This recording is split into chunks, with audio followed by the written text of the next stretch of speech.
경리서당의 강경희입니다. 오늘은 천자문 25번째 시간이고요. 오늘은 어떤 글귀를 보냐라고 하면 음악학자부터 시작합니다. 악수 귀천이요 예별 좀비다 라고 했습니다. 음악과 예가 다 어떻다 라고 하는 구절을 보겠는데요. 한번 볼까요? 자, 악수 귀천이래요. 그 다음에 예별 좀비하고요. 상하 화목하고 부창부수라고 합니다. 언뜻 보는 부창부수는 딱 아시겠나요? 자, 오늘 한번 천천히 어렵지 않으니까 한번 볼까요? 풍류악, 즐거울 낙자인데 풍류악자입니다. 악수, 다를수, 특수하다 할 때 숫자죠? 귀할기, 천할천입니다. 음악은 귀하고 천한 거에 따라 다르다라고 했고 유교에서는 상하 구분을 좀 하지요. 그래서 그 신분에 따라서 즐기는 음악도 다릅니다. 요즘이야 음악을 다 같이 듣는데 제 생각인데요. 요즘도 음악이 조금 나눠지긴 하지 않았나요? 호불호로 하긴 하지만 우리가 오페라나 뮤지컬이나 이런 거 아무나 듣진 않죠. 좋아하는 사람 클래식 같은 것도 왠지 그런 거 좋아하면 있어 보이고 귀족 같아 보이지 않나요? 저는 귀족이 아닌가 봐요. 그런 거 잘 몰라요. 조금 뭐 상식적에서 알지 깊이는 모릅니다. 저는 대중가요, 트로트 이런 거 좋아합니다. 그래서 저는 천합니다. 농담이고요. 약간 좀 진심도 있긴 하지만 음악이 그렇게 달랐다고 해요. 한번 또 좀 깊이 들어가 볼게요. 공자가 그렇게 말했는데요. 자, 음악이라는 것이 귀천이 있기 때문에 음악이 있으면 여러분 춤을 추거든요. 그래서 천자는 8일모라고 했으니 춤출 일자인데요. 가로 8명, 세로 8명. 그럼 총 몇 명이에요? 88이 64명이죠. 그래서 이렇게 64명이 하고 재우는 6줄 6줄 66이 36명이 출 수 있고요. 맥시멈 인원위에 춤출 수 있는 대부는 4, 16, 16명 그 다음에 선비나 서인들은 어떻게 한다고요? 4명 이렇게 춤을 추게 합니다. 이 춤추는 인원들이 다 춤추게 되면 큰 뜰이 있어야 되고 잔치를 한다는 거 그만큼 부가 있다는 얘긴데요. 여기에서 말하는 건 내가 몇 줄로 하느냐가 중요한 게 아니라 이렇게 정해놓고 자기의 신분에 맞게 음악을 즐기고 예를 즐기라는 뜻이었고 이것을 어기게 되면 우리가 하극상이라고 하는 그런 그 사회의 지도가 무너지게 되잖아요. 그래서 이걸 엄격하게 지켰다고 합니다. 음악이라는 것도 이렇게 귀천이 있었다라는 글귀가 들어가는데 그때 당시에 이렇게 춤추는 것 자체만으로도 사람 수를 정하면서 나라의 규율을 잡고 체계를 잡고 있었다는 게 좀 특이한 얘기죠. 자, 그 다음 한번 볼까요? 예도는 높고 낮음의 분별이 있어야 된다. 그럼 예의에도 어떤 분별이 있어야 되냐라고 하는 것을 좀 깊이 볼게요. 예돌에 분별할 변 높을 존 낮을 비. 자, 예에는 분별이 있대요. 조정에서는 군신 간의 의식이 있었겠죠. 임금과 신하의 예의가 있었고 가정에서는 아버지와 아들의 윤리라든지 부부라든지 어른과 아이라든지 부모, 친구 간이라든지 이걸 우리가 오륜이라고 얘기하죠. 자, 부자유친 군신유 여기서 군신유의하고 군신님, 부자유친, 부부유별, 장유유서, 붕우유신 이런 모든 좀비의 분별을 존재하게 하였다라고 해서 예의에도 높고 낮음이 있었다라고 표현을 했는데요. 이거는 지금 현대하고 많이 이렇게 들어맞지는 않다고 저는 개인적으로 생각을 하고 우리가 이제 지켜야 되는 기본 틀을 약간 좀 사회 규범을 해치지 않는 선에서 하는데 이 규범이라는 것 자체도 우리가 사회적인 합의가 돼야 규범인 거지 지도층이 편하게 이렇게 해라고 명령해서 이렇게 한다고 합니다라고 해서 명령해서 되는 것도 아니고요. 유교 사회였던 이 시대에서는 분명히 이 유교가 다스리는 거에 대해서 정말 편했을 겁니다. 왜냐하면 이렇게 조정과 가정에서 지켜야 되는 법 같은 걸 만들어서 절대 아랫사람이 신분이 낮은 사람이 높은 사람을 범해서는 안 된다는 교육을 계속 가르치기 때문에 이 세뇌라는 것, 가스라이팅이잖아요.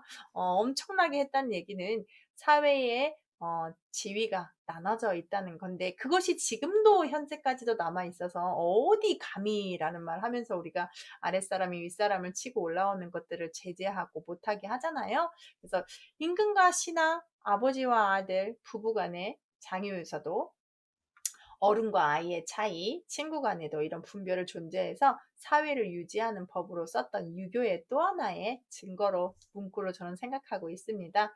여러분 어떻게 생각하세요? 이게 맞나요? 어느 정도는 좀 지켜주면 평온하긴 하지만 만약에 내가 신분이 낮은 사람이라면 평생 그렇게 산다는 것도 평등한 사회는 아니니까 무엇이 공정하다고 딱히 말할 수는 없지만 분명히 제 개인적인 생각인데 이 유교는 지도자 입장에서 만들어진 유교라고 생각합니다. 자, 이제 부부간을 보는데요. 윗사람이 화목하면 아랫사람이 화목할 것이다. 그러면 누가 잘하면 위에가 잘하면 아래가 잘할 것이다 라는 표현인데요. 위에서 화열, 화한 기운으로 기뻐하며 아랫사람들을 화목하게 끌어올린다면 너무 좋겠죠. 전 참 이 얘기를 조금 더 깊이 보겠습니다. 윗사람이 화해야 됩니다. 그래야 아랫사람이 목을 합니다. 이건 윗사람 입장에서 보는데요. 윗사람이 아랫사람을 사랑으로 가르치면 아랫사람은 윗사람을 공경하게 됩니다. 반대로 윗사람이 아랫사람을 사랑하지 않으면 아랫사람은 윗사람을 공경하지 않습니다.